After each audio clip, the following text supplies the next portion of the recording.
La única explicación de por qué CM Punk salió el primero es para luego tener más tiempo para montar follón en backstage. Juan muchas veces abría el show pues, para llegar pronto, cenar pronto y quitarse de en medio todo y que no me pillen ni los atascos ni las tonterías. Mi sensación final es que no estuve en un... Fue un muy buen pay-per-view, pero no estuve en algo histórico ni grandioso. Buenas tardes. Qué alegría verte, maldita sea. Será para ti. Será para ti. Para ti. Pero ¿por qué te lo llevas todo, como siempre, al mal comentario? Yo decía buenas tardes, que serán para ti porque allí es tarde, aquí es de noche ya. Aquí son buenas noches. Pero no me refería a ti, amigo. ya me imagino que no tengo esa suerte. Bueno, a ver, ¿por qué me habéis sacado de la cama para empezar a grabar un nuevo podcast cuando ya habíamos terminado?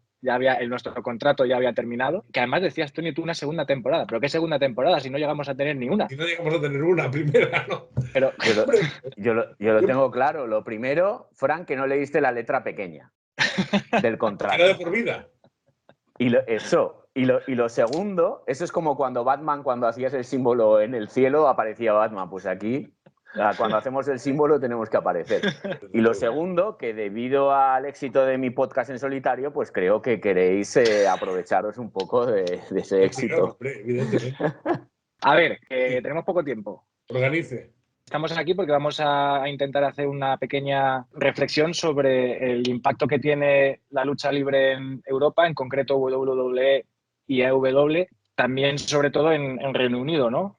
Claro, yo supongo que todo esto viene de, bueno, voy a ir probando en un mercado que ya tenía su propio mundo, sus propios luchadores, su propia tradición, ¿no? Una tradición que siempre en mayor medida o con mayor o menor presencia, pero siempre ha estado, que nunca ha dejado de estar en la tradición británica en el mundo de la lucha, ¿no? En Inglaterra, las primeras referencias que hay de la lucha libre es en 1820 en Lancashire, pero no se habla de lucha libre, sino que se habla de boxeo que había introducido como unas proyecciones y unos golpes que no eran los típicos de boxeo. Todavía no se escuchaba que era wrestling, ni se hablaba del catch as catch can, que luego es en lo que derivó todo. Era el estilo Lancashire, que es donde nace la cuna del estilo de la lucha libre como tal.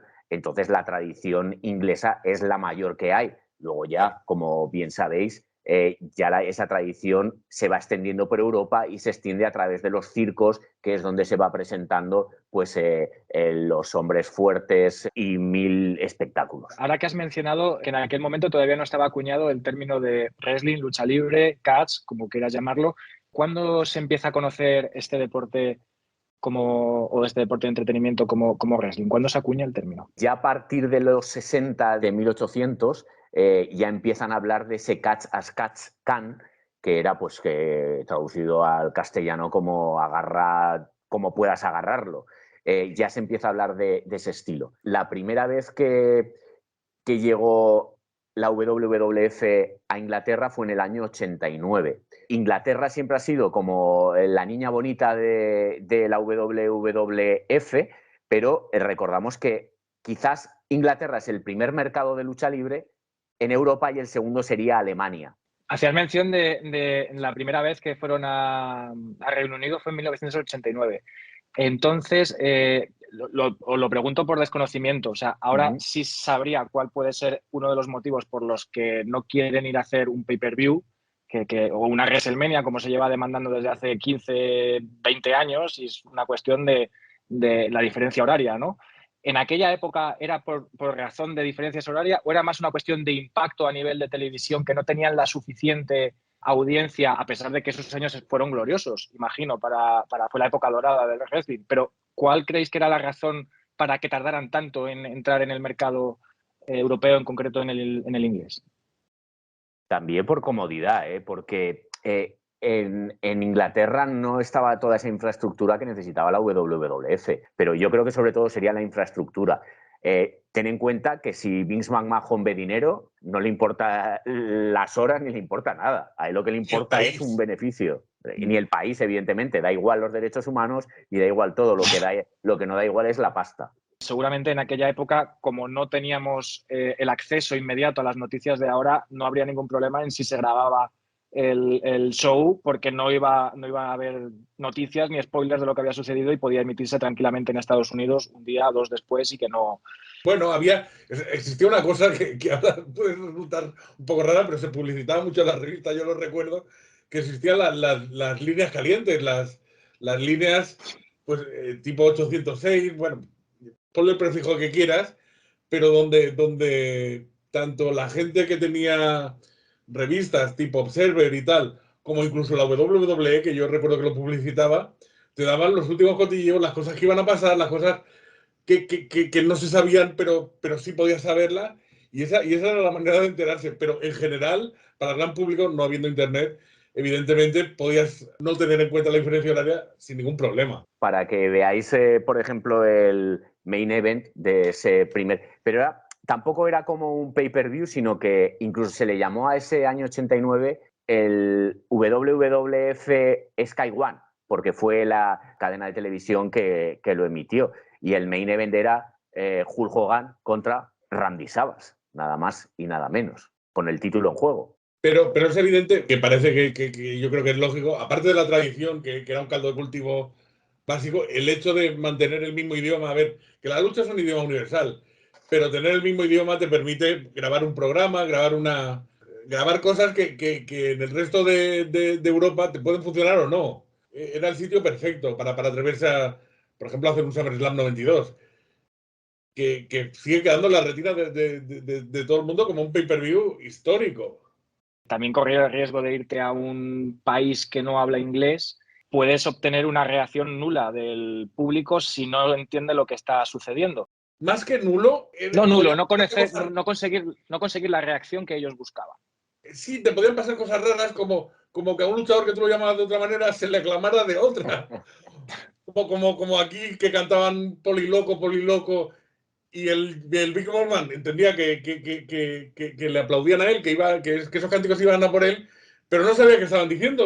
Al final, bueno, pues esas cosas culturales o que alguien que no funciona mucho en Estados Unidos, o porque es heel, pues aquí, por lo que fuera, pues, o Tito Santana, que bueno, que ya estaba en un momento no tan culmen como en su momento. Aquí en España pasó que, pues debido a los comentaristas en ese momento que apostaban mucho por él, pues era un favorito del público. Entonces, esas cosas tan globales que hoy no pasan tanto, pues la televisión tenía otra influencia. Entonces, bueno, en otros países podía pasar cosas, ya te digo, un poquito especiales. En cambio, en el Reino Unido, al final, las transmisiones eran las mismas. O sea, no tienen unos comentaristas propios.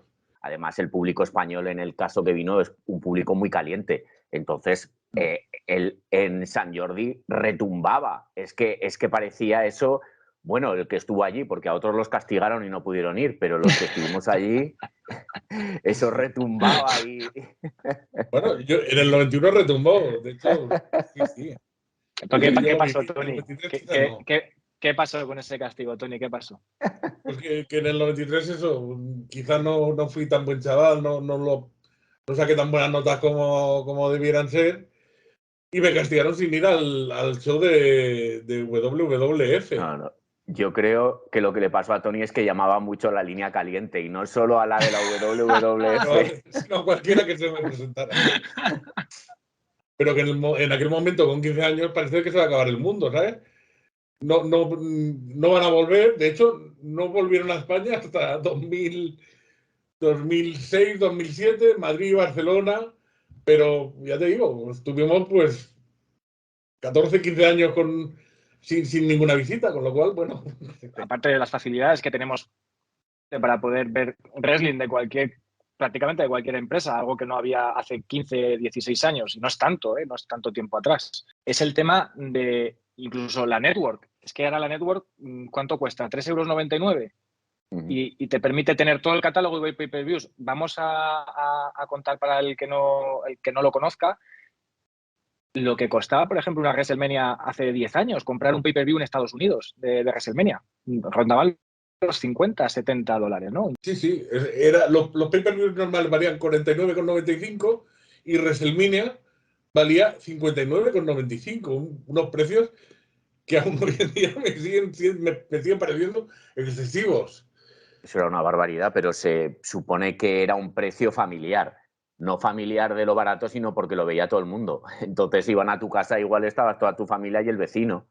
A lo mejor reflexionar que los pay-per-views que se idearon, los pay-per-views solo exclusivos de Inglaterra, que estuvieron activos desde el año 98 hasta el 2002, si no recuerdo mal. 2003. Los Insurrection y los Rebellion. Sí. Pay-per-views normales, pay-per-views que se pagaban, pay-per-views que se emitían en el Reino Unido, en Europa, pero también en Estados Unidos. Pero a la postre resultaban un poco interesantes porque no habían cambios relevantes. Al final, no se quería o sea, que en un mercado secundario o en un pay-per-view secundario cambiaron los cinturones de campeón mundial. Entonces, eran unos pay-per-views por lo que no se apostó al 100%. Entonces, el hecho de que desaparecieran, en cierta manera, creo que fue un acierto, porque no aportaban nada.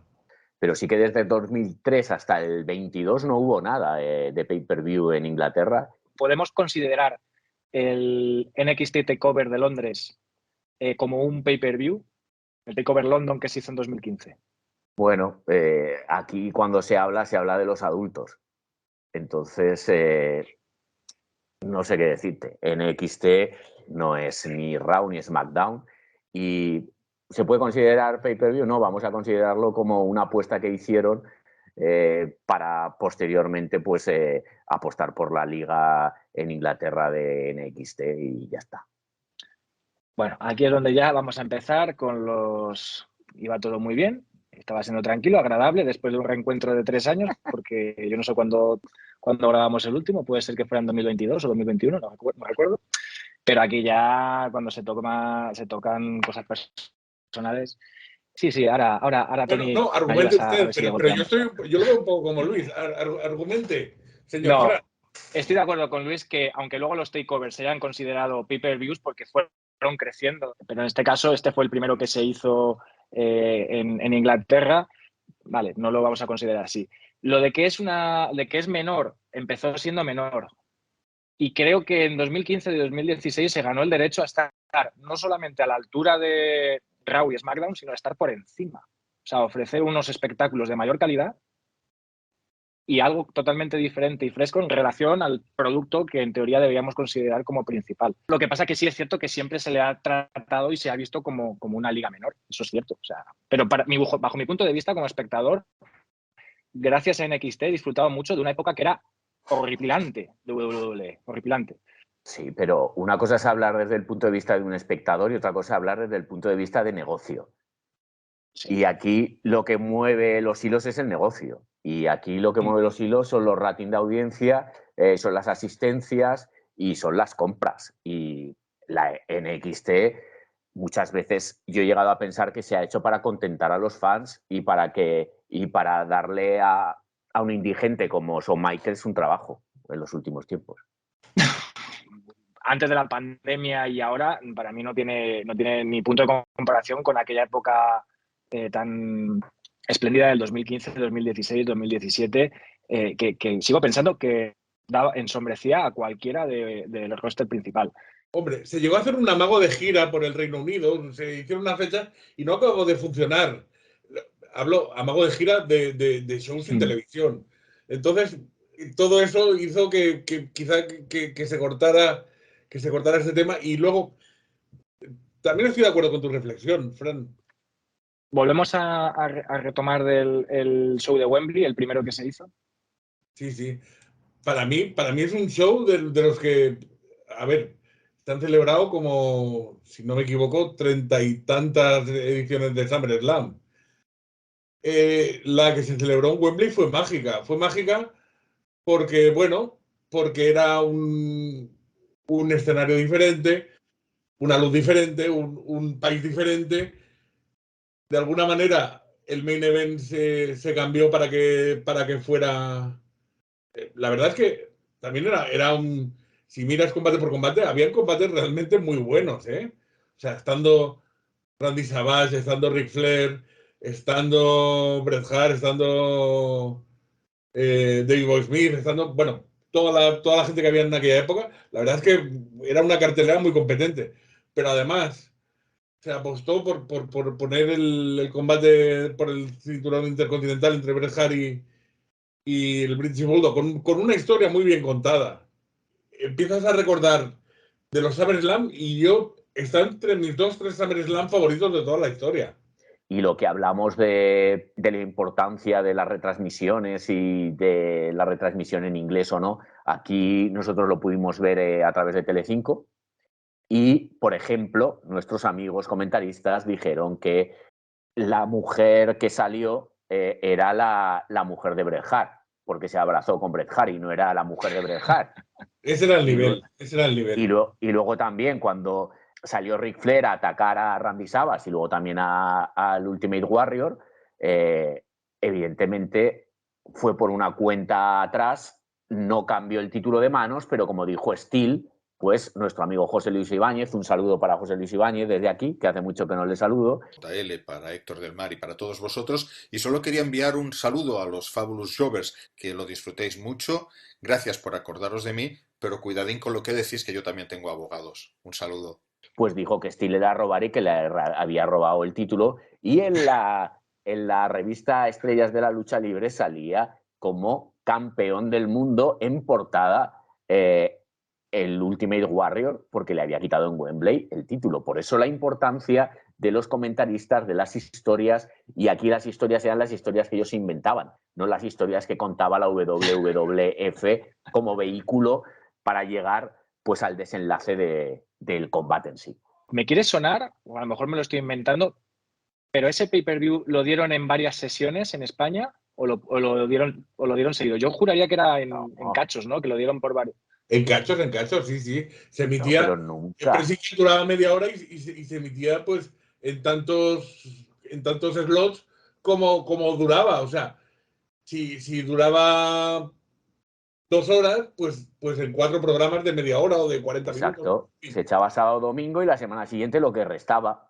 Y había veces que por lo que sea, pues cortaban un trozo de combate porque no les daba de sí el tiempo y ya está, sí. Tampoco pasaba nada. Y vamos a hablar un poco del impacto real que tuvo el pay-per-view del SummerSlam en Wembley. O sea, a nivel de asistencia, aunque bueno, creo que la asistencia siempre, como suele pasar en el mundo de la lucha libre y sobre todo con Vince, suele trampear un poco con los datos de asistencia, ¿no? Entonces, claro, es que a quién crees, porque, por ejemplo, se ha anunciado que el All In es el mayor evento pagado en un estadio de lucha.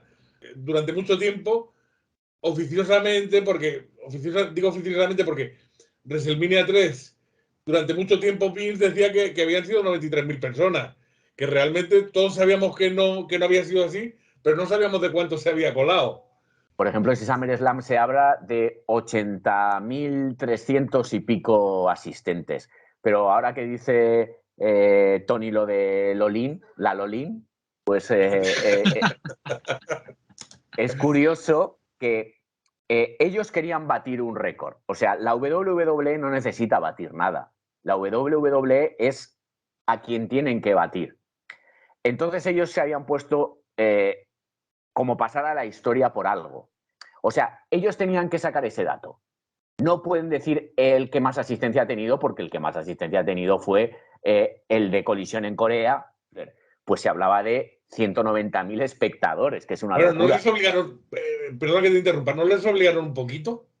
Hombre, les obligaría su propio amor a la lucha para ver al mejor luchador de la historia. Para entonces nada esa es la obligación que tenían era ver a Ric Flair. Pero lo curioso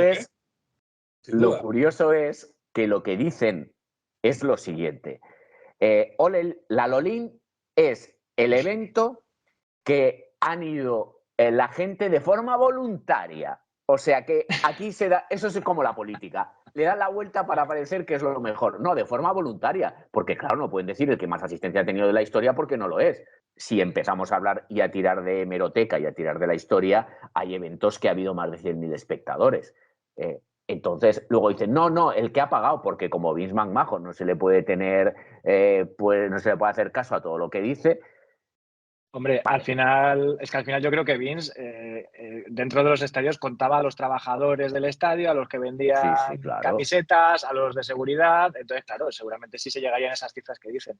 En cualquier caso, creo que estamos estamos actualmente y casi siempre. Todo se centra en la espectacularidad de los números. Y a veces no es tan importante pasar a la historia por los números. Se pasa a la historia por otros factores que creo que son más interesantes que no decir que han estado 80.000, 90.000, que efectivamente en decir rápidamente esa cifra impacta. Pero no creo que sea lo más importante. AEW al final ha conseguido una cosa enorme. Desde varios sectores decía que no iba a vender ni 40.000 entradas. Eso es innegable. Pero yo lo que quería deciros es que vosotros que estuvisteis en el evento, me gustaría haceros la siguiente pregunta. ¿Cuántos estimáis vosotros de público que eran público oriundo de allí? O sea, que eran británicos. Por luego ir con la siguiente pregunta. ¿Cuántos pensáis vosotros que podían ser británicos de esos 80.000? Un 60-65%, no sé qué te parece, es una estimación, porque veían mucho alemán, mucho español, mucho francés, veían mucho movimiento, pero evidentemente la mayoría era británico. Pero yo diría, mi estimación sería un 65-70% del público británico, quizá. Imaginaros, si de 80.000 puede que 30.000 fueran extranjeros. ¿Sería factible hacer lo mismo en otra ciudad europea, teniendo en cuenta que el público que viajó allí viajaría a otro punto incluso más cercano que Londres y los propios de esa ciudad también podrían ir de ese propio país? Me refiero, ¿tendría éxito de números un evento de AEW o de WWE en otro país que no fuera Inglaterra? ¿Fuera de Inglaterra? En no Alemania. Lo creo. ¿Tú crees que no? Quizás en Alemania, y dependiendo del momento, yo creo que quizás sí.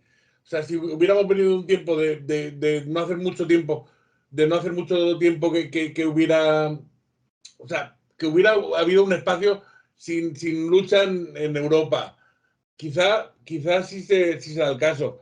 Porque esto es una predicción que hago yo y no sé hasta qué punto será real.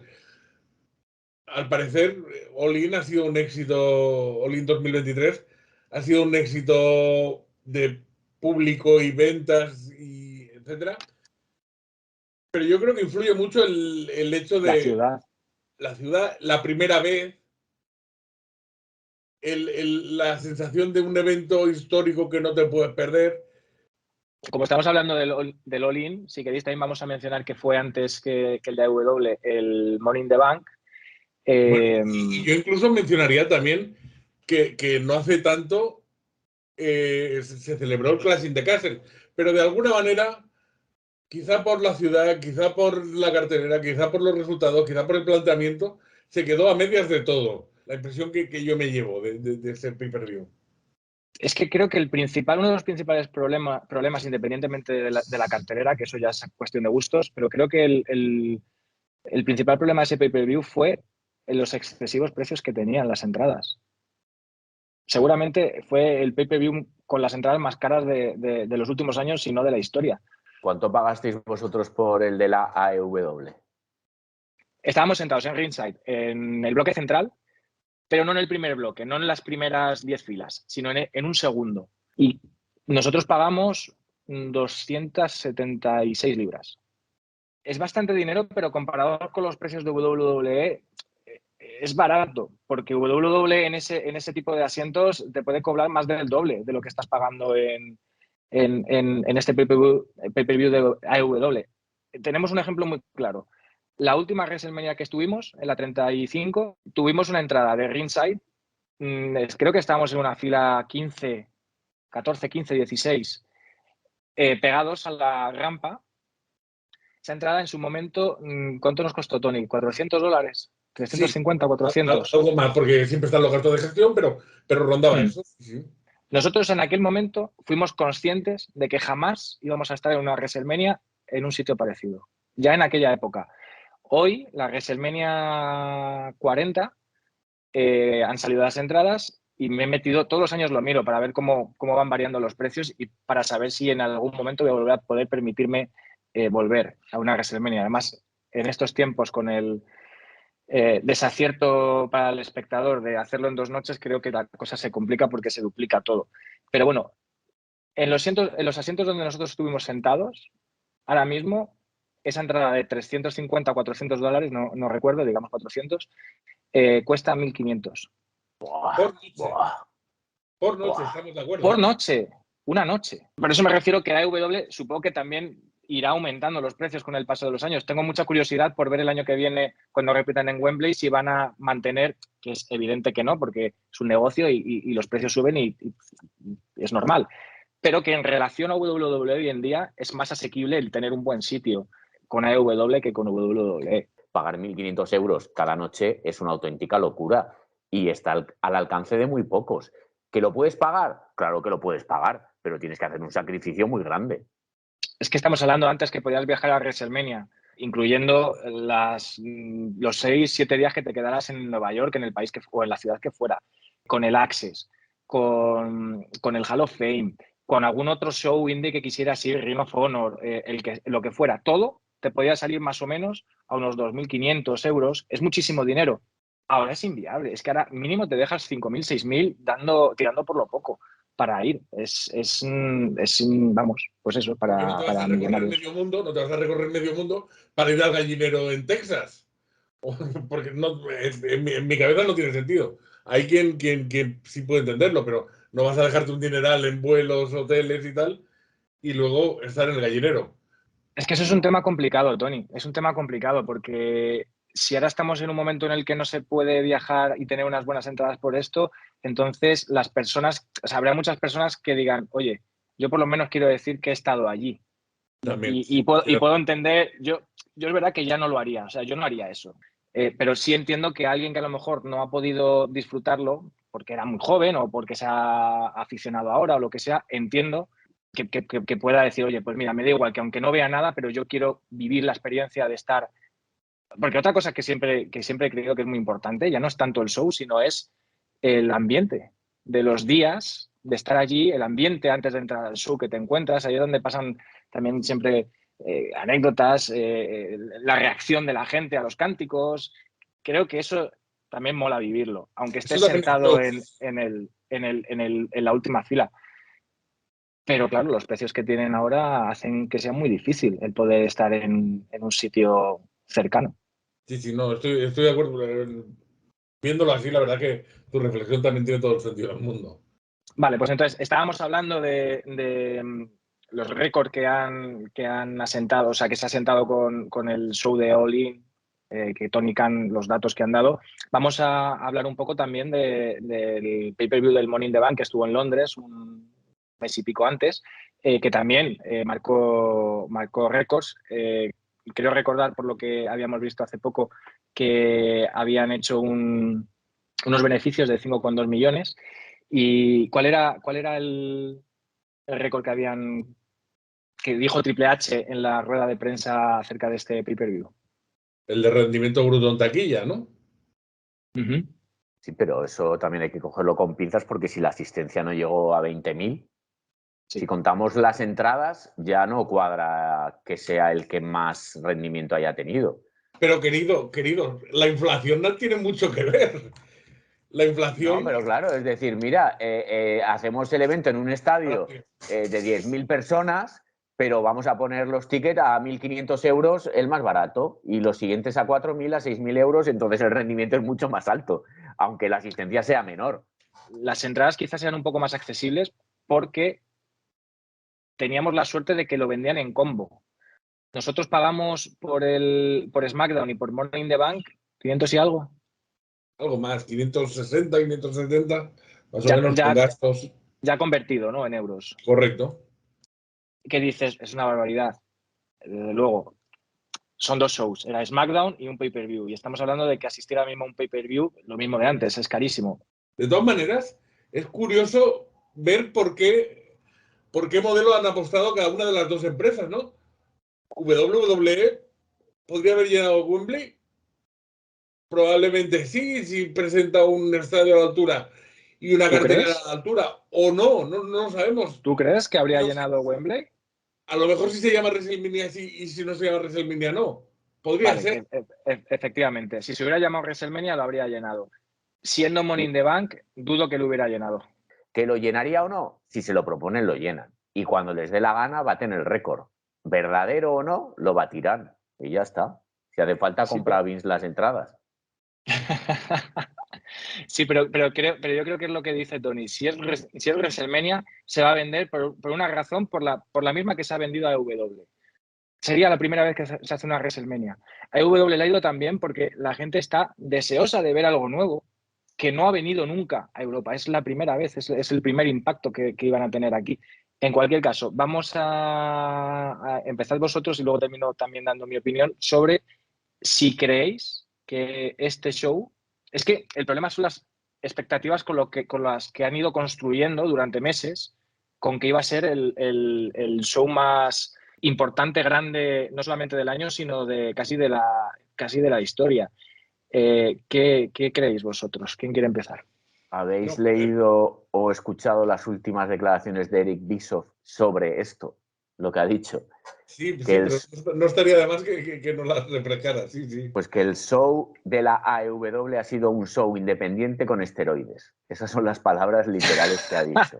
Luego lo que hablamos de si es un éxito o no es un éxito, depende de lo que tú consideres que es un éxito. Evidentemente en asistencia lo ha sido, pero tenemos que hablar de si la gente estaba metida dentro del show y de los combates, que eso estabais vosotros, si es bueno abrir con un CM Punk contra Samoa Joe, si luego la gente al principio está tan efusiva que a los 2-3 combates ya se esbafan, como la gaseosa, pierden todo el gas y luego vuelven a subir cuando ya se va el sol. Entonces que se lo digan a Tony, Luis. ¿Qué pasó, Tony? ¿Qué pasó? Que empezamos muy bien. Yo no sé si esto debe aparecer en el montaje final. Sí, no sé debe si aparecer. pero... Espera, te voy a hacer la introducción, porque efectivamente, como dice Luis, a ver, bajo mi punto de vista, me parece un inicio muy potente. O sea, empezar con Punk y Joe es una manera espectacular de abrir un show y además, no sé si lo habremos comentado alguna vez, pero lo más importante de un show es el principio y el final. Y hay muchos luchadores que siempre se han quejado porque consideraban estar en una posición de main event el abrir un show. Y yo creo que es digno y es de estar muy orgulloso abrir el show, porque es lo primero que vas a ver. Es como el termómetro de lo que va a suceder. Y tienes, hay gente que no ha llegado todavía en el primer combate. Y depende de la entrada y de cómo va fluyendo la entrada a los eventos, hay gente que el segundo combate se lo pierden siempre. Entonces eso también va un poco en detrimento del propio espectáculo porque tienes que calentarlo con otras cosas. La única explicación de por qué CM Punk salió el primero es para luego tener más tiempo para montar follón en backstage a lo largo del resto del evento. Correcto. U otro ejemplo que tenemos también en la WrestleMania 35, que también fue sorprendente que show se abriera con el título universal universal o el de WWE, mejor dicho, el de WWE, entre Rollins y Lesnar, que también se dijo, que no sé si era cierto o no, que fue para que Lesnar pudiera coger el jet privado cuanto antes y largarse para casa. De hecho es como pequeño inciso, es conocido que muchas veces Hulk Hogan, se decía que Hulk Hogan abría los shows en los 80 y a principios de los 90 para poder ir a cenar rápido, para acabar de los primeros, poder ir a cenar rápido, ¿sabes? Todo lo contrario a Flair. Perdona. Todo lo contrario a Flair, porque Flair cuanto más tarde acabe y más tarde cene y más tarde monte la juerga, mejor. Es que son dos visiones de la vida.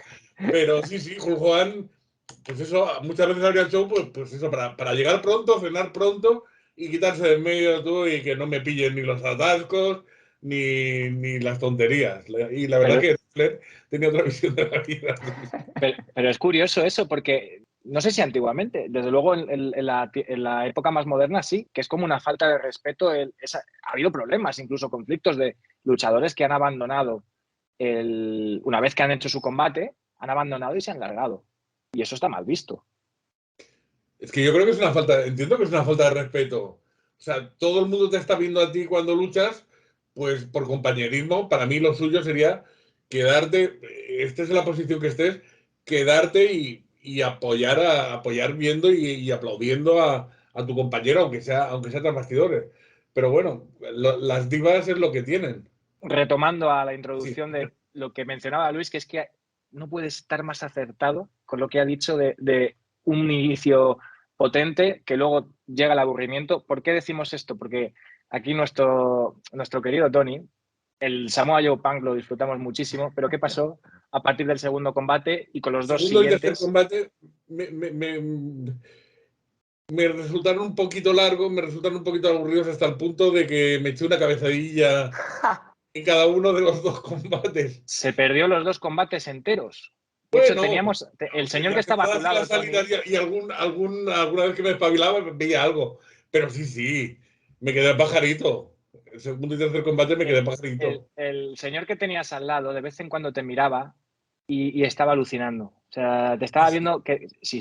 O sea, la cara que tenía... Claro, estaba pensando, pero aquí que nos hemos gastado 300 libras y está este señor aquí durmiendo. Que tenías que haber hablado con Tony Khan y que te hubiera prorrateado la diferencia. Lo que te has dormido, que te lo descuente. Que me lo descuente, sin duda. Entonces, Luis, perdona, estabas mencionando la importancia de abrir el show con eso y te había cortado, perdona. No, es que luego no solamente la importancia de eso, sino la importancia de construir una cartelera ecuánime y aparte una cartelera bien pensada para evitar que Tony se duerma. Me refiero no solamente a Tony, sino en lo general, pues que la gente se levante, que vaya al bar, que todo tiene su proceso y tiene su tiempo, y entonces eso significa que algo no hicieron bien. Y aquí vamos a lo de que si fue un éxito o no. Teniendo en cuenta eso, pues esto sería un punto negativo. E incluso detalles que suman mucho a algunos de los factores que decías. Por ejemplo, una cosa que WWE lleva haciendo el año muy bien y que entiendo que AEW debería copiar es la visibilidad desde todo el estadio. ¿A qué me refiero?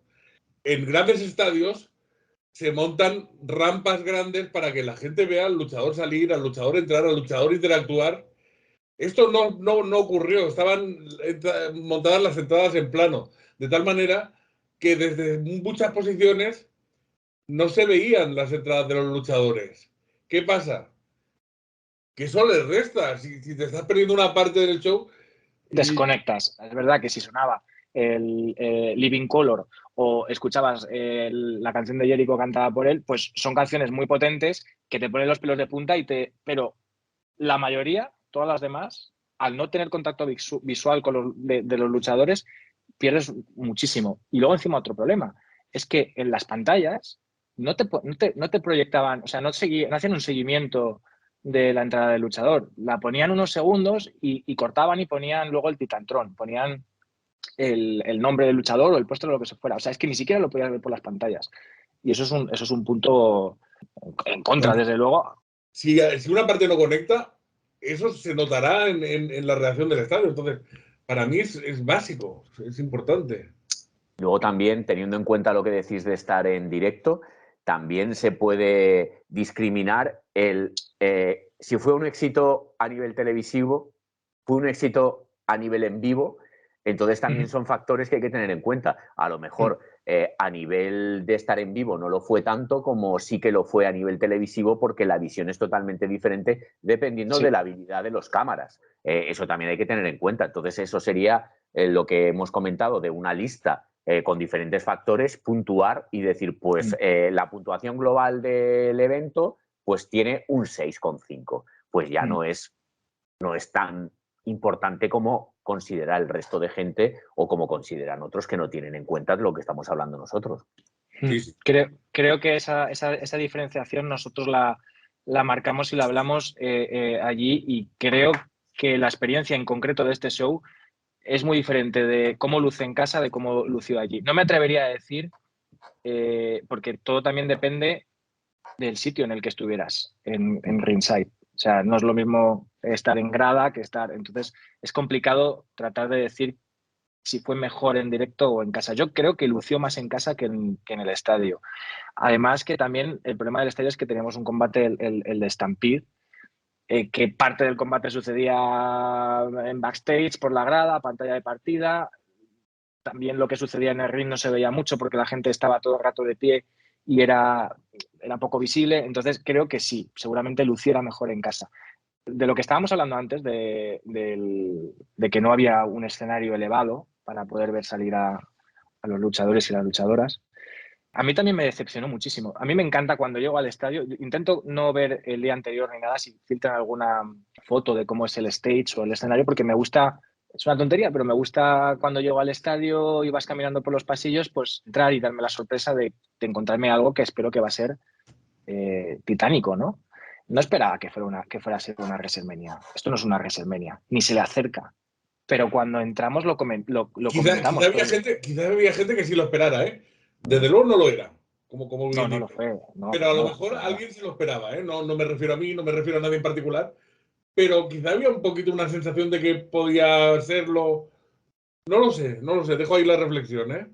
Pero el caso es que lo comentamos cuando entramos y vimos el escenario pobre. Es que parecía, y lo que has dicho de Bischoff, estoy totalmente de acuerdo, porque es que lo hablamos Tony y yo, la escenografía era de house show. No tenías la sensación, voy a ser solamente hablar de una cuestión estética, no tenías la sensación de estar en nada grande. Que estés en un estadio grande, con 80.000 personas, no te hace que sea un evento grande, como decía antes. No parecía ni siquiera que fuera un pay-per-view. Entonces, por ese lado, creo que es un punto negativo. No necesito que hagan grandes escenificaciones ni elementos recargados para mostrar lo grandiosos que son. Pero a mí me supo a poco. Es verdad que luego todo el presupuesto, todo el dinero que han debido ganar se lo gastaban en el presupuesto de los confeti que tiraban al final. Aún hoy me sigo quitando confeti. Cuando toses. Sí. Al final, la lucha es, y yo te cuento, reduciéndolo a la mínima expresión, la lucha es, yo te cuento una historia y esa historia tiene que ser lo más atractiva posible. Y te la cuento mediante una lucha. Y me dio la impresión de que no se hizo siempre así. No se trata de darle el cinturón a Saraya o a quien fuera, sino qué historia estoy contando, de dónde venimos, dónde queda. Es todo, yo creo que importante, ¿no? No solo el qué, como comentas. Es que creo que aquí también hay otro problema y es las storylines, que creo que han brillado por su ausencia. En los programas semanales de AEW no ha habido, a excepción de la de Adam Cole y MJF, prácticamente no ha habido nada. Y casi hasta las 2 últimas semanas no se conocía ni la mitad de la cartelera. O sea, no ha habido una creación ni desarrollo de storylines. Entonces, eso es un problema que me parece importante. Luego, otra cosa que me sucede con AEW, y creo que esta cartelera lo sufría, es que no hay combates individuales. Todos son combates de tríos, de parejas, de stables, AEW es un caos. Es que hay muchísima gente, hay demasiada gente. Nuestros combates favoritos fueron los que pondríamos como los mejores, fueron los individuales. Y lo que tú mencionabas, Luis, de Jericho, qué grata sorpresa. Qué maravilloso Jericho. Qué ágil estaba. No se le ve, o sea, no parece que tiene la edad que tiene y creo que está en un momento excepcional. A lo mejor hace un par de años estaba un pelín más, pero se le veía ágil, rápido, fluido. Pero porque Jericho también necesita algo para motivarse. Y Will Ospreay es, no sé si decirte el mejor luchador actualmente en el mundo, pero sí de los 5 mejores. Hay veces que Jericho necesitaba esa motivación que no tenía, pues porque hay momentos en tu carrera que es todo, vas ya por inercia y no tienes como un objetivo claro, no tienes y más un una buen tan rival. larga, ¿no? Más una carrera tan larga que mantener la motivación siempre alta no es fácil, desde luego. Si no te ponen en el plato algo sugerente, no te lo vas a comer. Puedes comer por subsistencia, por no morirte, pero disfrutar de la comida es otra cosa. Y yo creo que en esta lucha Jericho disfrutó de la comida. El Punk Joe, el Adam Cole MJF y el Jericho Ospreay fueron, para mí, y supongo que para Tony también, porque ya lo hablamos, lo mejor de toda la noche y además a un nivel muy alto. O sea, un nivel muy alto. Y el MJF, Adam Cole, eso es la manera, o sea, eso es lo que es el wrestling. Qué manera de narrar dentro del ring una historia. Eso es la esencia. Ha habido un combate muy interesante, entretenido, y te han contado una historia, que es al final de lo que se trata. Otro inconveniente, vuelvo a decir lo mismo, estos son cosas muy, muy subjetivas que a lo mejor a otras personas no afectan. Voy a hablaros de las músicas. Creo que lo único, o sea, un elemento, bueno, el único no, uno de los elementos diferenciadores de WWE respecto a otras compañías ha sido la composición musical. Ya sabemos lo importante que es que cuando suene 2 acordes o un acorde, tú inmediatamente sepas quién va a entrar. Porque eso no solamente cuando sabes que va a entrar ese luchador, sino cuando te quieren generar una sorpresa, que reconoces sus acordes, pues eso funciona. Ni TNA, ni WCW, y mucho menos AEW, tiene temas carismáticos. Para mí suenan todo como las mismas músicas. Es verdad que a lo mejor el de MJF, el de Adam Cole, algunos se salva, son muy fuertes. Bueno, el de Jericho, pero claro, pero no es ni siquiera de AEW, que es suyo.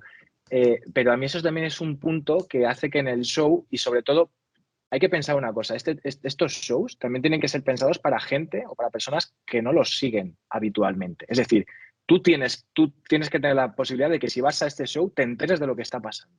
Que te lo cuenten y te lo expliquen para que puedas entrar. Las músicas tienen cero carisma. Y yo creo que a mí, vamos, a lo mejor a otra gente les gusta. A mí en el show hace que no me emocione ver a ciertas personas porque la música no me dice nada. No les veo. Ya os digo que es una tontería, es un detalle tonto, pero. Lo parece, pero no lo es. Pero no lo es porque ya el hecho de sonar una música, de que incluso la coree la gente, genera un ambiente especial que ya le da otro cariz. Evidentemente, si fuéramos a los detalles principales, lo principal es que haya un buen combate. Estos son todo adornos, pero son adornos que suman o restan. De hecho, sabéis que ha habido canciones que han estado por encima de, que esto ya lo hemos comentado, por encima de luchadores. Y ha habido canciones que han hecho bailar a determinadas personas que precisamente no bailan, sino que cuando escuchan a Fandango sí, pero es muy difícil que esa gente baile en otro ámbito que no sea escuchando esas músicas. Sí, sí, totalmente de acuerdo. O sea, esto no lo quería sacar como un problema del show, esto ya es una cosa mía. O sea, las músicas aquí no tienen ningún problema dentro del show, esto no hace que sea ni mejor ni peor, solamente es un detalle de que creo que las músicas son muy importantes y AEW tiene músicas muy aleatorias y ojo, WWE ahora mismo tampoco se salva, ¿eh? Tiene músicas también muy malas, desde que no están los CFO se llamaban, ¿no?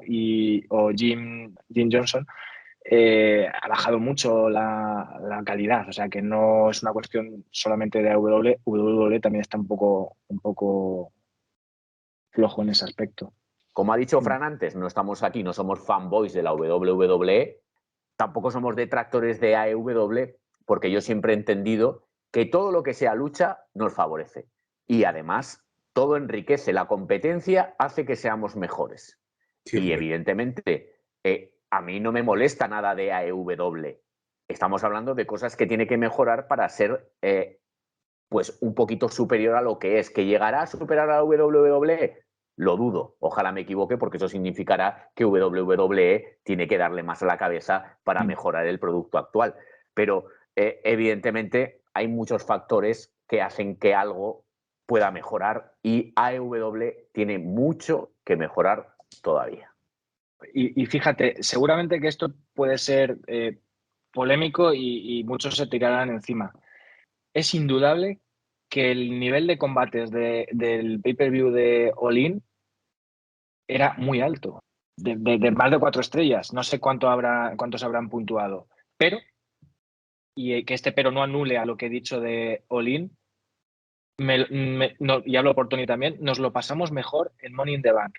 Posiblemente Money in the Bank tenga peores combates, pero disfrutamos más de ese show, nos lo pasamos mejor. Y aquí ahora ya se nos tirarán encima. Pero sí que hubo sorpresas que en AEW no hubo sorpresas. Y bueno, el factor sorpresa también yo creo que juega muy a favor.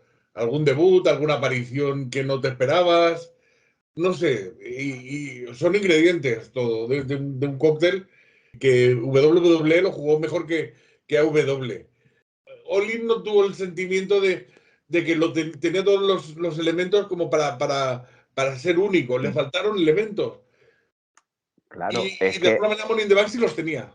ahí Entonces, has dado en el kit de la cuestión por lo siguiente. ¿Qué va a ofrecer el año que viene Tony Khan para superar y para crear una expectación para que venda más entradas? Porque tiene que vender más entradas. o las Entonces, mismas, por lo menos, en el peor de los sí, casos. no, pero aunque vendiera 60.000 es un éxito, pero me refiero, ¿qué va a hacer que la gente pague lo que vale ese evento, que la gente se desplace?